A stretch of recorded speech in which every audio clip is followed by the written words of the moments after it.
হযরত ইমামে আযম আবু হানিফা রাহমাতুল্লাহি আলাইহির আমলে এই বছর কথা হয় কি কে কথা হয় কান্নাদের বাড়ি তুমি আহমদ কথা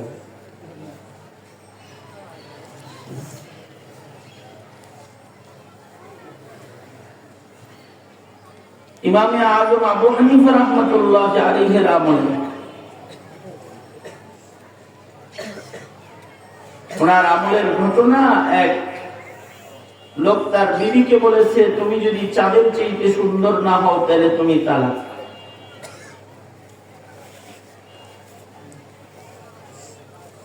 ঘটনাচক্রে ওই লোকের বিবি ছিল কালো আর চাঁদ তো আলো। অনেকের কাছে জিজ্ঞেস করেছে,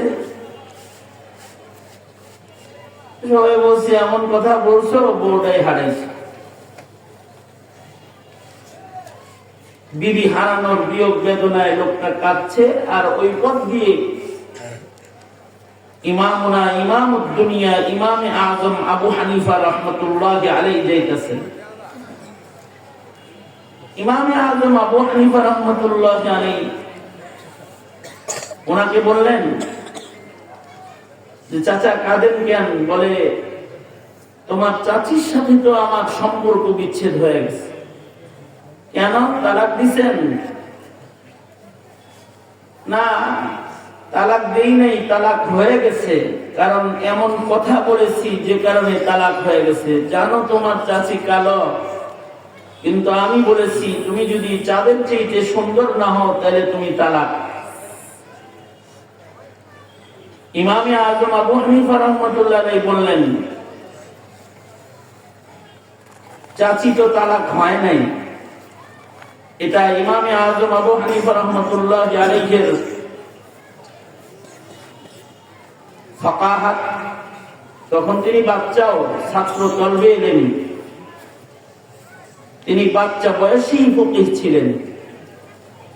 তিনি বললেন তালাক হয় নাই, কারণ কোরআনে কারীমে আছে মানুষ সৃষ্টির সবচেয়ে সুন্দরতম সৃষ্টি। লাকাদ খালাকনাল ইনসানা ফি আহসানি তাকওয়িম। জান সবাইকে জানায়া দেন, বলে দেন নোমান বলেছে তালাক হয় নাই। দলিল হলো সূরা ৩ এর আয়াত। পরবর্তীতে ওই লোক ওলামাদের কাছে যায় বলে এরকম তো বলছে নোমান বিন সাবিত। সবাই বললেন ঠিকই বলছে, আসলেই তো কোরআনে কারীমে আল্লাহ মানুষকে শ্রেষ্ঠ সুন্দর বলেছেন। সুতরাং বিবি তো তালাক হয়।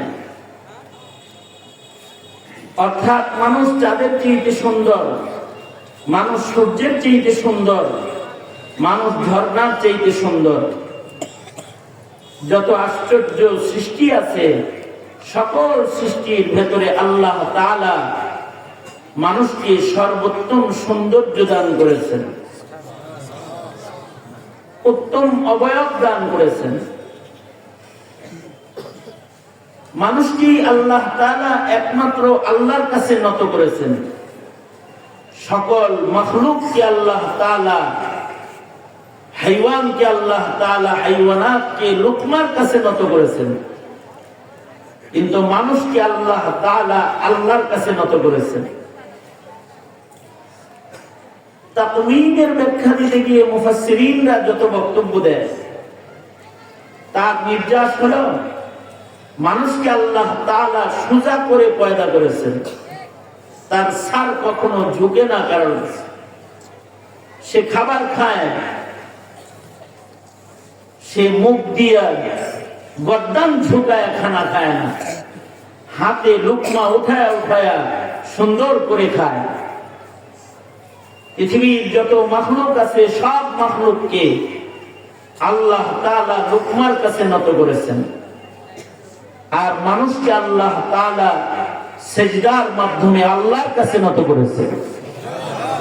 কারণ মানুষকে তো আল্লাহ তাআলা শুধুই মাত্র নিজের জন্য বানাইছেন, সকল মাখলুককে মানুষের জন্য বানাইছেন। মানুষকে আল্লাহর জন্য বানাইছেন, আখিরাতের জন্য বানাইছেন। قال رسول الله صلى الله عليه وسلم الدنيا خلقت لكم وأنتم خلقتم للآخرة। আল্লাহর নবী বলেন যত মাখলুক আছে দৃশ্যের অদৃশ্যের সকল মাখলুককে আল্লাহ তাআলা মানুষের জন্য বানাইছেন,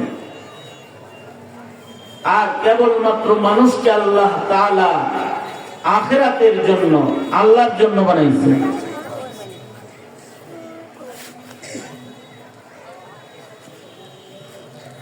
মানুষ সৃষ্টিগতভাবেও শ্রেষ্ঠ সুন্দর, তবে এই সৌন্দর্য মানুষের আসল সৌন্দর্য না। অবয়ব সৌন্দর্য মানুষের একেবারে ন্যূনতম এক সৌন্দর্য, এর চেয়েও আরো বহু সৌন্দর্য আল্লাহ তাআলা মানুষকে দান করেছেন। মানুষকে আরো যে সকল সৌন্দর্য, শ্রেষ্ঠ সৌন্দর্য দান করেছেন, তার ভেতরে মানুষের একটি সৌন্দর্য হলো মানুষকে আল্লাহ তাআলা ইলমে দ্বীন দান করেছেন। অন্য কোন মাখলুককে ইলম দান করেন নাই। ইলমের ওয়ারাসাত মানুষকেই দিয়েছেন। এ কারণে পৃথিবীর প্রথম মানুষকে ফেরেশতাদেরও সম্মান প্রদর্শন করতে হয়েছে। কারণ হলো আল্লামা আদমাল আসমাআ কুল্লাহ, মানুষের ভেতরে আজব এক অলৌকিকত্ব আছে, সেটা হলো ইলমের অলৌকিকত্ব। মানুষকে আল্লাহ তাআলা সকল প্রকারের ইলম দান করেছেন। ইলমের কারণে মানুষ শ্রেষ্ঠ, শুধু সৌন্দর্যের কারণে না, ইলমের কারণে মানুষের শ্রেষ্ঠত্ব। কারণ ইলমের মাধ্যমে মানুষের ভেতরে আরো কিছু সৌন্দর্য আসবে, যে সৌন্দর্যগুলো কারোর ভেতরে পাওয়া গেলে আল্লাহ তাআলা তাকে চিরদিনের জন্য জান্নাতুল ফেরদাউসের ওয়ারাসাত এবং আল্লাহ পাক নিজের দিদার ওই মানুষটাকে দান করেছেন। ইলমের মাধ্যমে মানুষের ভেতরে আসবে ঈমান। যাদের কাছে ইলম আসবে তারাই আল্লাহকে চিনবে। কারণ ইলম